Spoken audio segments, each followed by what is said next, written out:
Greetings, I'm Dike Rostant. Welcome back to the TTT News. Educator, entrepreneur, kingmaker, wife, mother, and author are all titles that can be ascribed to Elizabeth Lady Montano. She joins us now for a look at her latest venture.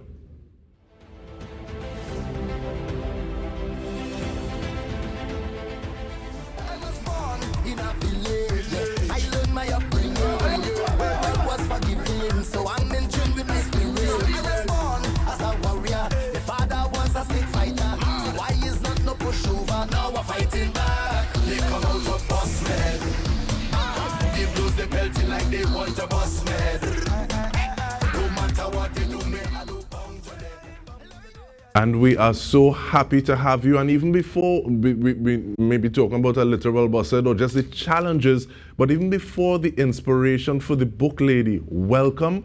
And I want to ask, how important is it that this content is curated and created for TNT and beyond, from someone with inside knowledge versus somebody who just coming from an external university, etc.?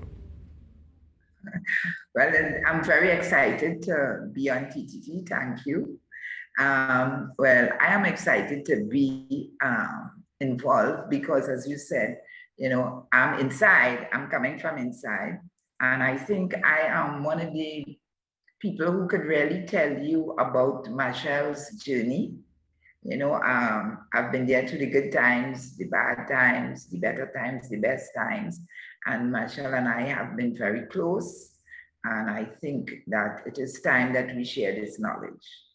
But is it that you're just a pack rat? What is it that led you to record these moments so that you're able to have a museum and now you're on the cusp of launching this book? What is it that inspired you as opposed to saying, okay, well, we need to make it to the gig on time, we need to organize the recording? What inspired you to record these moments in such a way? Well, both my husband and I were teachers. Right? We never had experience in management or in the music business. But we knew that when you're doing something, you do it well. So what we did was we did a lot of research. We read a lot of books and we saw that people were involved in, this is like international stars, involved in keeping, records of their journey. And I believe that we need to do that for our heritage, and we need always to keep that documentation for the building, that future for when you either pass on or when you mature, or even just to share with the education system or with the population as a whole. So I started from the beginning. I started in 1982 and I kept everything down to Marshall's school records. So we have costumes, we have the music, we have the videos, we have the trophies, we have everything. And I just thought it was important. And then as the years went by, I realized that it was more than important, it was necessary. And how do you feel now that you see this becoming something that is a lot more commonplace in terms of there's a lot more behind the scenes footage, people are saving things and saying, okay, well, it makes sense, it's necessary, like you say. How do you feel now saying, well, we were doing this from jump, Yeah, I'm very proud because this forms part of my book. I have a lot of stuff that I can pull up from 1982, and I think that people are very interested in knowing things and even seeing things, so that we have a lot of illustrations, a lot of pictures, a lot of newspaper articles that I think will interest the public. But you keep on saying 1982. 40 years in any career is nothing to sneeze at, much less in the music and culture that we have here. Was the thing that really impresses you the most about Marshall's evolution over this time? What impressed me, boy, I don't know what to say what impressed me, because I look at everything and just judge it for what it's worth. But I think what was important is that I look at Marshall's evolution, and what is coming out in the book is that you can see his development in terms of that spiritual journey that he has been on for quite a number of years, that started in the 90s. So I think that is one of the fascinating things you'll find in the book. And I want to talk about the book a little more. And even before saying the inspiration, this work, it kind of validates a thought that I have about academia in the sense that I did better wrapping schooling around what I was passionate about. Why the decision to say, okay, well, 2018, dealing with the MPhil, but it can't just stop there? What is it that actually drove you forward to say, let us turn this work, this MPhil work, into this product? Well, when I graduated in 2018, and I saw how the book turned out, I decided that, I wanted to share the knowledge, but I didn't want it to do it from the thesis itself, because that was going to be just for a certain population, and I wanted everybody to benefit. So I decided that I will do it in the form of a book, where now I will be able to make it more conversational, and also I will be able to reach a wider audience. So when the pandemic came around and I had a lot of time on my hands, I decided I will start it, and I did so in 2020. But lady, how easy was it to take it from that kind of academic discourse to make it more accessible? What was that process like? Well, that was the most difficult part, because it is moving from academic into conversational. And I am very good at, I've studied for many years and have done a lot of dissertations or thesis, and it was easy for me to do it from an academic perspective. But when it came now, I have to do it conversational, it got a little tough. If I have to talk it, like tell the story, I was really good. I could talk the story like I'll talk it now. But to write it, it was a bit difficult. So that was my challenge, if you want to call it that. But I had an editor who sort of helped me translate it from that academic kind of slant to make it more conversational, so that we could get the emotion out of it, and people will be able to identify with it, all different types of people, the youth, the teacher, the academic, so it was a little tough for me, but I made it. And we're so glad that you did. And we move on a little bit. We take a short break, but we are on our way. We continue this conversation with you about the making of a Soca King. We're doing this with Elizabeth Lady Montano. Stay with us. We return with more.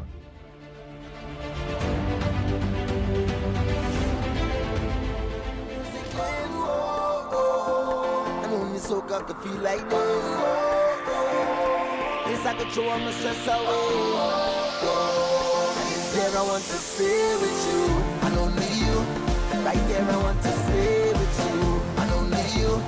Right there I want to stay with you, and only you. Right there I want to stay with you, stay with you. So I'm on my way, on my way, on my way, my way, on my way, on my way right now, on my way, on my way, on my way, my way, on my way, on my way right now, my way, on my way, on my way, my way, on my way, on my way, my way, on my way, on my way. On my way to you.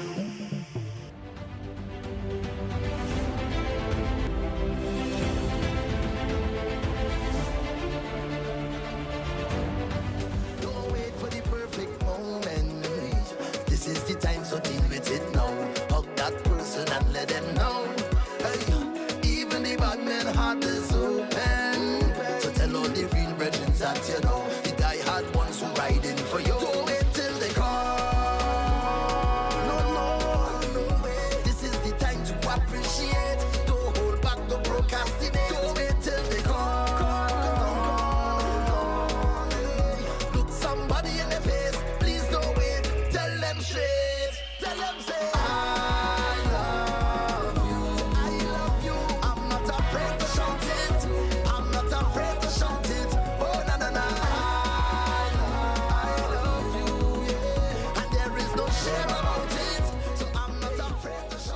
And welcome back. We are going in depth on, we almost call this a Mother's Day version. We're speaking with Elizabeth Lady Montano about the making of a Soca kin.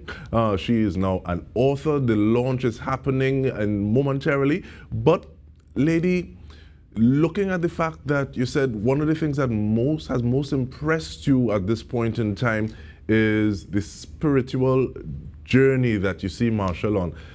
And to me, one of the things in terms of knowing yourself a little more, you're able to express your feelings a little more comfortably. And is that something that you see with him as well? Looking at the song that we just saw, I'm not sure this might be something that you would have seen a little earlier in his career. Yes, well, this is why I was saying it impressed me so much, because looking back or going through the journey, I really realized myself that Marshall really started this very early. Even if it were not in the serious mode, but it really signified something to show that he was moving in that direction. And I can recall as early as 1998, when he sang this song, Hare Krishna. And it was about a DJ called Hare Krishna who came from Calcutta, and he wanted to sing soca and come create chutney, and he wanted to bring the people together in unity, you know, and it roused a lot of controversy.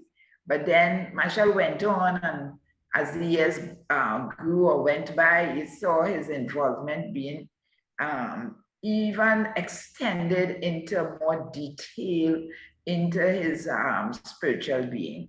And it was done sometimes indirectly through his music.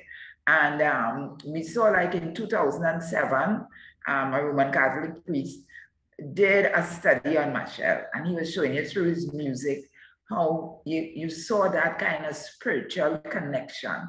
Although it would seem as though he might have been talking about a female, but it had that connection with God or with the spiritual part of his life.